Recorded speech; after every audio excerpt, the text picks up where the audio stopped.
మరొక breaking news చూస్తున్నాం. మనం దేశంలోని వివిధ రాష్ట్రాల్లో ఖాళీగా ఉన్న 5 అసెంబ్లీ నియోజకవర్గాలకు బైపోల్ షెడ్యూల్ పై కేంద్ర ఎన్నికల సంఘం ప్రకటన జారీ చేసింది. గుజరాత్, కేరళ, పంజాబ్, పశ్చిమ బెంగాల్ రాష్ట్రాల్లోని 5 అసెంబ్లీ స్థానాలకు బైపోల్ జరగనున్నాయి. వివిధ కారణాల వల్ల ఈ స్థానాలు ఖాళీ అయ్యాయి. తాజాగా ఎన్నికల సంఘం విడుదల చేసి షెడ్యూల్ ప్రకారం ఈ నెల 26న నోటిఫికేషన్ విడుదల అవుతుంది.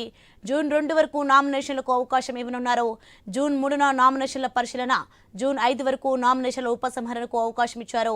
అలాగే జూన్ 19న 4 రాష్ట్రాల్లో 5 అసెంబ్లీ నియోజకవర్గాలకు పోలింగ్ జరగనుంది. జూన్ 25 ఈ ఎన్నికల ఓట్ల లెక్కింపు చేపట్టనున్నారు.